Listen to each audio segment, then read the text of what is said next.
Sahabat Indonesia Nusantara Raya, berbekal Kitab Negara Kertagama, gubahan dari Empu Prapanca, maka kita di sini akan mencari di mana letak lapangan Bubat, kemudian juga letak pelabuhan Bubat, pelabuhan penumpang yang merupakan pelabuhan utama di era Kerajaan Majapahit. Di mana lokasinya? Nanti akan kita lihat, kita cari berdasarkan data yang ada di Kitab Negara Kertagama ini yang ada di tangan saya.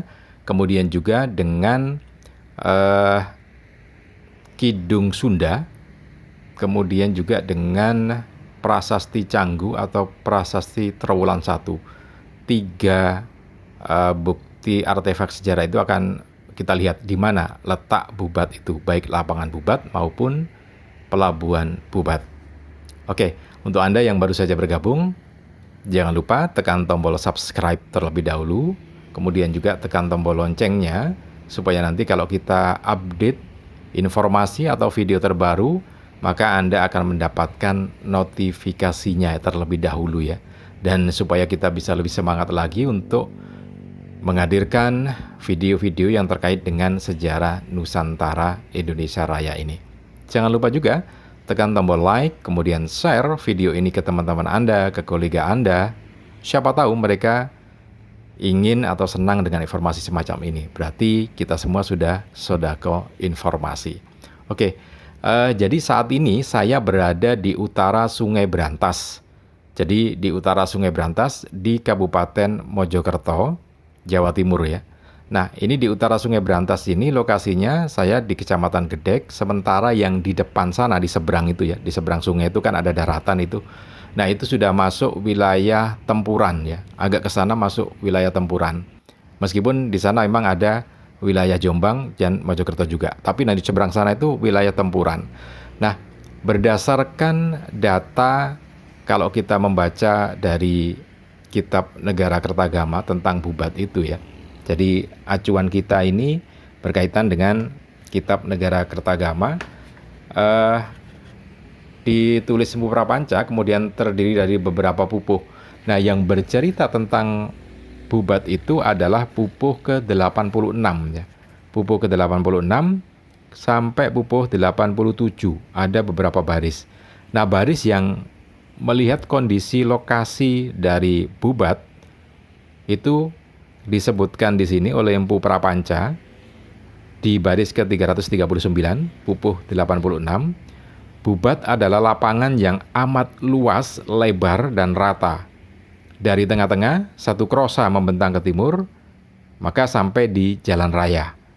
Dari tengah-tengah lagi, satu krosa ke arah barat, ke arah utara, sampai pada pinggir sungai ya.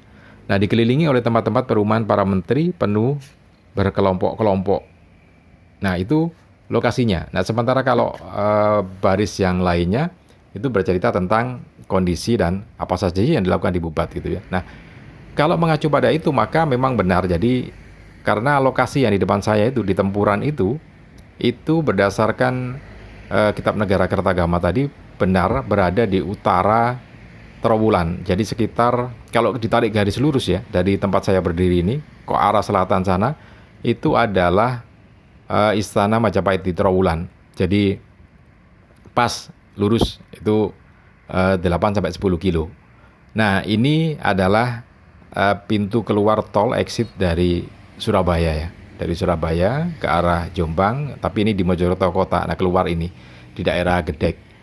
Kondisinya sekarang semacam itu. Nah, yang dimaksud dengan lapangan Bubat itu sendiri bisa jadi satu hal yang sama ya, satu titik yang sama, pelabuhan Bubat dan lapangan Bubat. Karena ini kalau ditarik dari berdasarkan Prasasti Canggu, maka benar bahwa pelabuhan Bubat itu ada di barat daya dari pelabuhan Canggu. Nah, video tentang pelabuhan Canggu ada di atas ini ya, bisa Anda klik. Itu pelabuhan Canggu. Nah, ini yang di seberang itu adalah Tempuran. Nah, kenapa disebut Tempuran? Ya karena memang di situ tempatnya ada dua makna ya. Jadi dua makna. Oke, sebelum saya masuk ke makna Tempuran itu, nah ini benar. Jadi berdasarkan lokasi dari Negara Kertagama, betul itu di utara Istana Majapahit. 8 sampai 10 kilo. Kemudian berdasarkan Prasasti Canggu atau Trowulan 1, yaitu tentang Pelabuhan Canggu, disebutkan juga beberapa pelabuhan utama yang lainnya.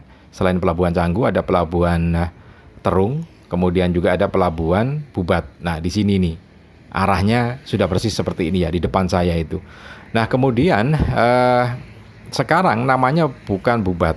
Memang kalau nama Bubat sendiri ada di wilayah Trowulan, benar, agak ke utara, agak melebar ke barat, itu ada yang Bubat namanya gitu ya, Bubat. Nah, tapi Bubat sendiri ada yang menyebutnya Budbat gitu ya, jadi lega dan lapang gitu ya. Nah, jadi memang lapangan yang lebar dan lokasinya benar-benar di utara.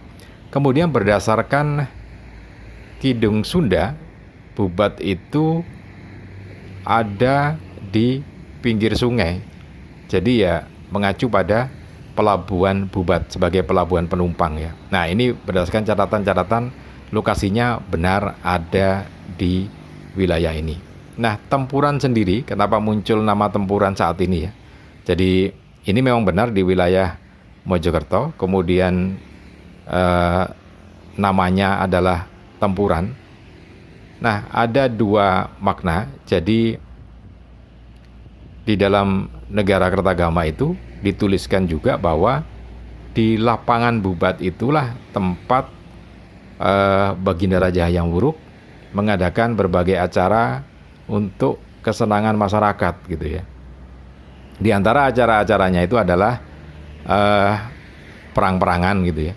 Jadi karena perang-perangan maka di situ ada diceritakan juga ada dorong-dorongan, ada pukul-pukulan juga gitu, ada tarik tambang juga. Dan itu dilakukan di bulan Maret sampai April. Kalau di catatan negara Kertagama ya, bulan Maret sampai April. Nah, dilangsungkan selama 3 hari. Makanya di situ disebut ada tempuran gitu ya. Nah, bisa jadi karena memang setiap tahunnya itu ada acara itu tadi. Jadi acara ya seperti perang-perangan, kemudian seperti pertempuran itu ya, sehingga disebut sebagai daerah atau desa Tempuran dan masuk kecamatan Suko, Kabupaten Mojokerto ya. Nah, ini lokasinya seperti ini. Jadi di depan ini depan ini ya. Terus ke depan ini adalah di seberang ini adalah wilayah yang kalau ditarik garis lurus karena masuk Tempuran gitu ya. Nah, ini sisi timurnya. Jadi ini Sungai Brantas. Nah, ada juga yang bertanya kalau kondisinya selebar ini apa iya gitu ya. Nah, memang lebarnya Sungai Brantas saat ini ya tidak sampai 1 kilo, sekitar 900 meter ya. Tapi ini kondisi sekarang. Tapi di era dulu beberapa budayawan dan sejarawan menyebutkan bahwa lebar Sungai Brantas saat itu di era Majapahit itu antara 2 sampai 3 km ya. 2 sampai 3 km. Jadi di tempat saya berdiri ini adalah tanggul sebelah utara.